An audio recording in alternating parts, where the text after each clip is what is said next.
Today, let's talk about question tags part 2. Aujourd'hui, parlons des question tags partie 2. Hello, it's Coach Joe, your English coach. Alright, so if you have not already seen the question tags part 1, I encourage you to go watch that video first before watching this one. Si vous n'avez pas encore regardé ma leçon sur les question tags première partie, je vous encourage d'aller regarder ça avant même de regarder celle-ci parce que ça, c'est avancé. Alright, donc il faut bien connaître les question tags avant de venir sur cette vidéo. Alright everybody, but if you have already watched that, then congratulations, you already know what a question tag is. But it's important to re-emphasize what a question tag is. So what is a question tag? A question tag is a short question at the end of a statement, okay? Question tags are used when asking for agreement or confirmation. And typically when the statement is positive, the question tag is negative. And when a statement is negative, the question tag is positive. However, there are many exceptions, and today we will talk about 7 of those exceptions. All right, so let's get started. I put the exceptions in green, 1, 2, 3, 4, 5, 6, and then there is a number 7 at the bottom. Number 1, when we use I am and when we use I have or you have. What is the question tag in this case? All right, well, let's look at the examples that I've written on the whiteboard. Example number 1, I am a good coach, right? I am a good coach. A good coach. Boys like you. What is the question tag supposed to, what is it supposed to be? So here, I am, the question tag is, aren't I? I am a good coach, aren't I? However, I've heard certain people say, am I not? Okay, so you can also say, am I not? Okay, am I not a good coach? Aren't I a good coach? All right, number 2, I'm handsome. So here you already know, aren't I? So let me just put it like this. Aren't I? Okay. Number 3, he has a big house. Here, the verb is the verb to have. All right, so what is the question tag? What is this supposed to be? Is it hasn't he? Here, the verb to have, the question tag is does. And since the statement is positive, here the tag is negative. So here we will say, doesn't he, okay? Or we will say, does he not, okay? Does he not? Doesn't he or does he not? That is the question tag. All right, so first of all, d'abord, pourquoi c'est doesn't he? D'abord, ça c'est doesn't, ok? C'est pas doesn't the. Donc c'est doesn't he. Pourquoi c'est doesn't he? Et il y a un point d'interro ici.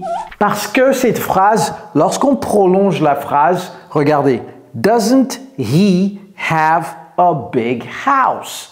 Vous voyez? Donc vous pouvez prolonger la phrase et ça fait plus de sens.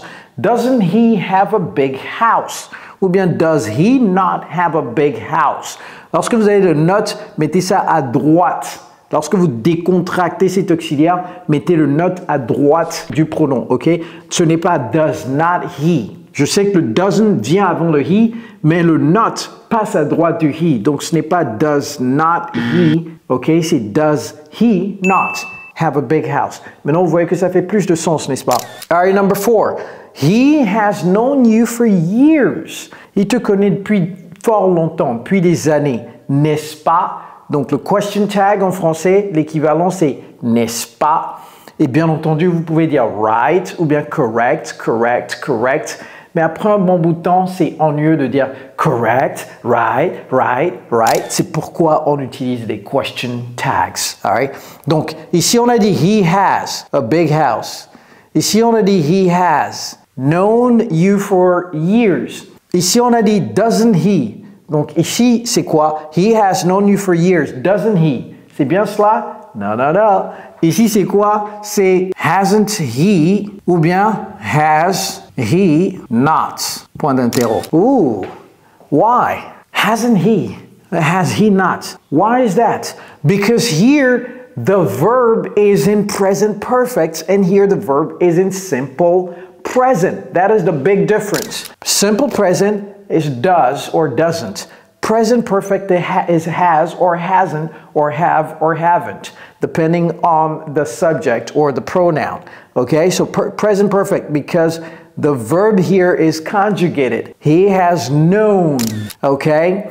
Hasn't he known you for years? C'est comme ça qu'on va continuer la phrase. Hasn't he known you for years? Donc vous voyez que ça fait plus de sens maintenant que ici ça doit être hasn't et ici ça doit être doesn't parce que lorsqu'on prolonge la phrase, on voit très bien que ici c'est doesn't he have a big house et ici c'est hasn't he known you for years. Ça fait du sens maintenant. Et maintenant vous comprenez pourquoi c'est partie 2 avancée, n'est-ce pas? Parce que ça c'est plus corsé que la partie 1.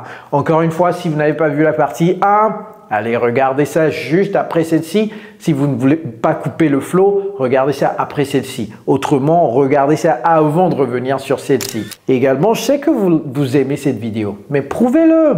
Cliquez sur like, partagez la vidéo avec vos amis, souscrivez-vous à la chaîne et surtout, activez la cloche de notification pour ne jamais rater mes vidéos. Let's continue. All right, so second category of question tags, advanced form, imperative. When you have it, oh, ça se prononce imperative. En français, impératif. On met un F là-bas. En anglais, on met un VE. Imperative form. Imperative form is to give an order or to request something or something of that nature.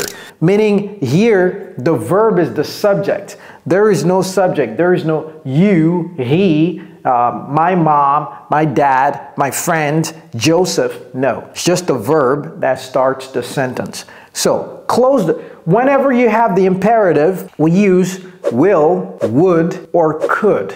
All right? When you have the imperative, you use will, would, or could. So, I will use them here for the first, the second, and the third. All right, close the door. Would you? Close the door. Would you? And here you see, close the door. It's positive. Would you? Is positive. Keep that in mind. It's imperative.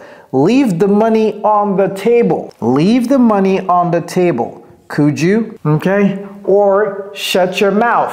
Will you?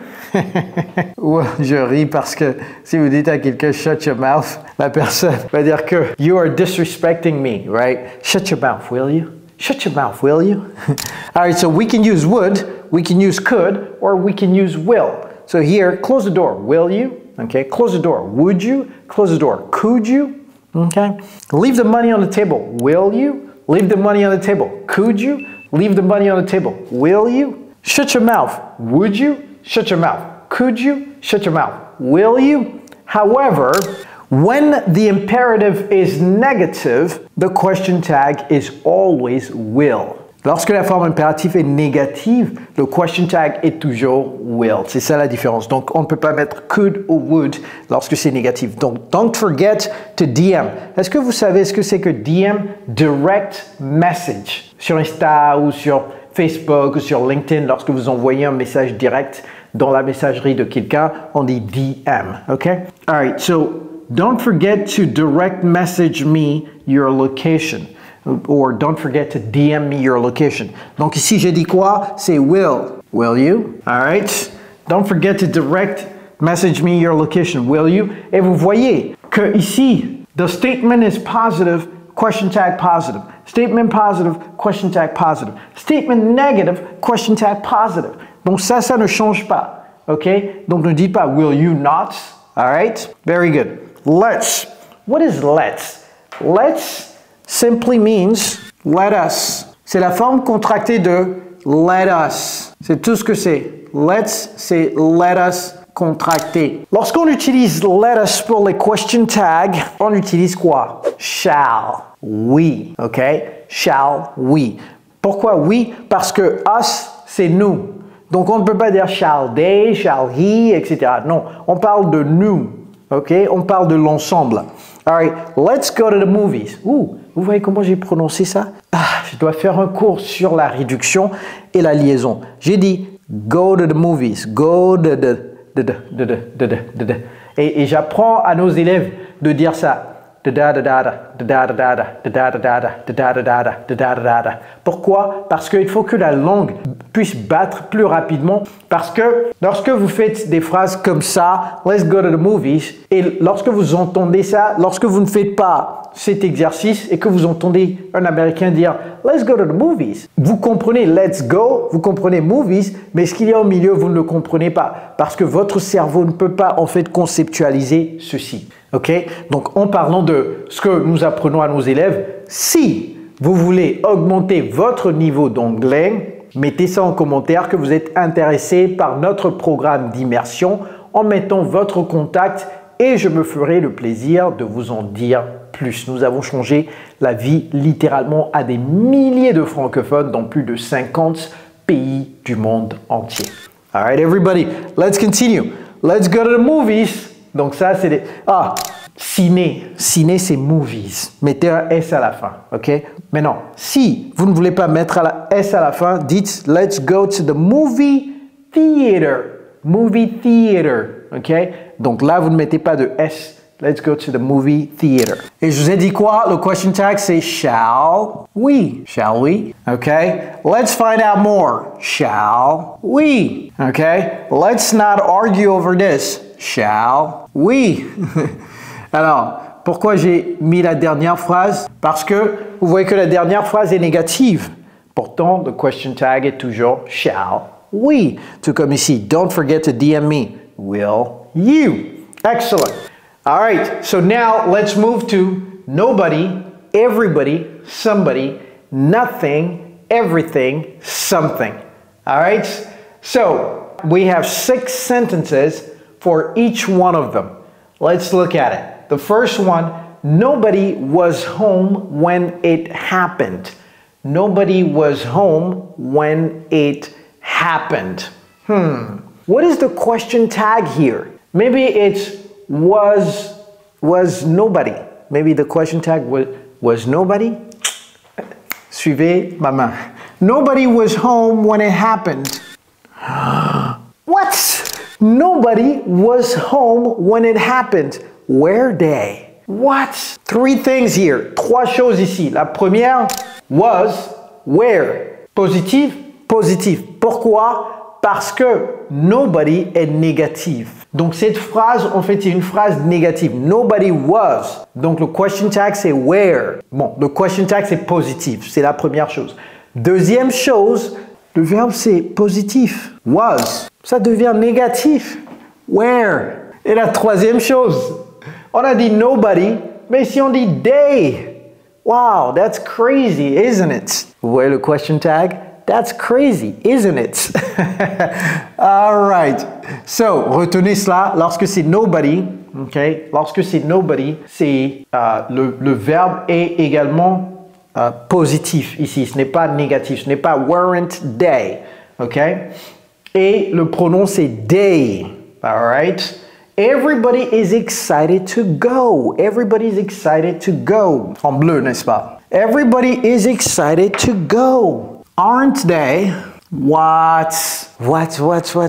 Everybody is devient aren't. Wow. D'abord, pourquoi c'est négatif? Parce que everybody c'est positif. Donc ça, en fait, c'est une déclaration positive. C'est une phrase affirmative. Everybody is. Donc, c'est clair que le verbe doit être à la forme négative. Aren't. All right?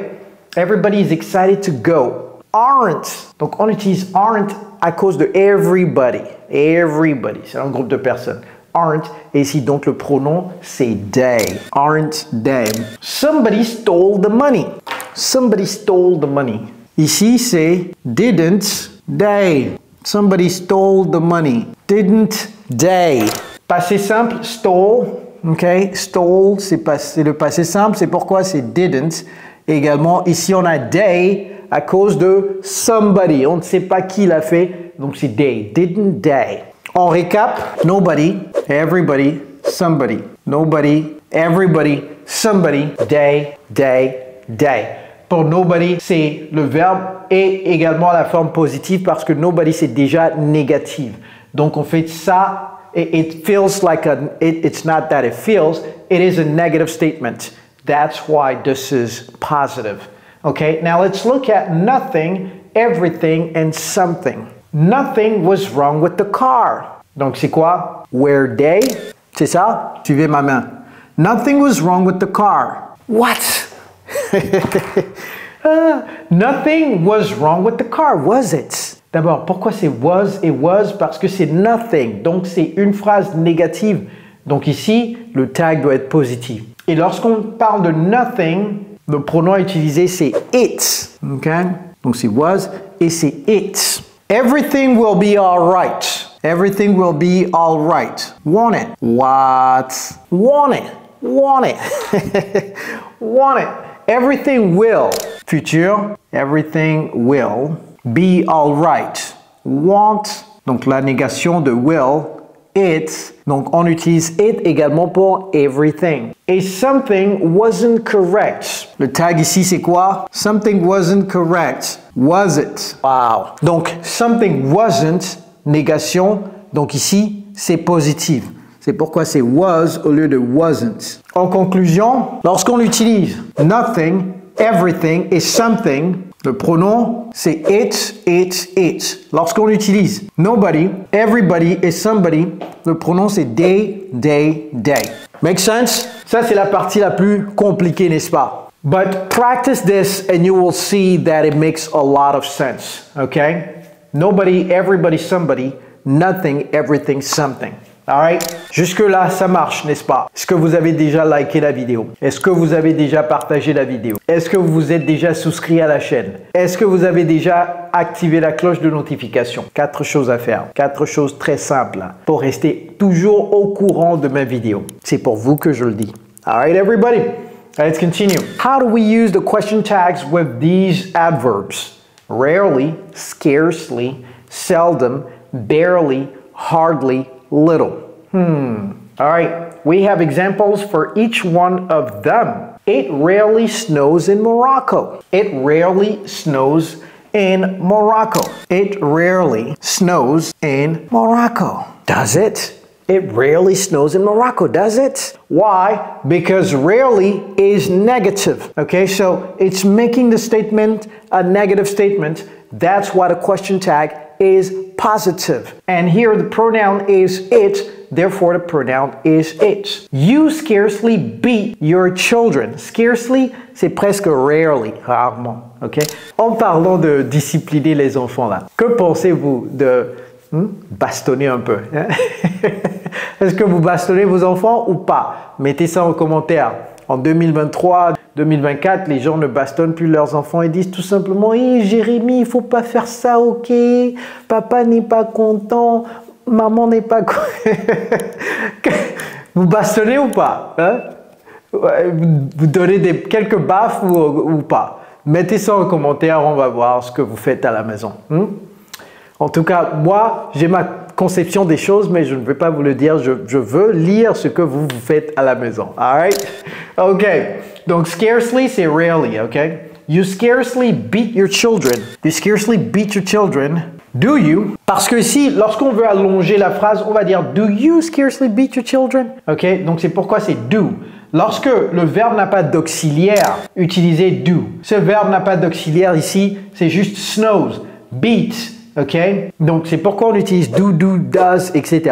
Alright? Ou bien did, si c'est au passé simple. You scarcely beat your children. Mais comme c'est des adverbes de fréquence, lorsque c'est au passé simple, vous allez le savoir. Ok? Coach Kojo seldom drinks Coke. Ici, c'est pas seldomly. Ok? Seldom, scarcely, rarely, c'est presque la même chose. Hein? Ça a peut-être quelques petits degrés de différence, mais c'est presque la même chose. C'est-à-dire rarement. Ok? Coach Kojo seldom drinks Coke. Ça, c'est vrai. Ça, c'est vrai. Je dirais même rarement. Ok? Très, très rarement. Écoutez, l'eau, water is the best medication ever. C'est le meilleur médicament qui soit.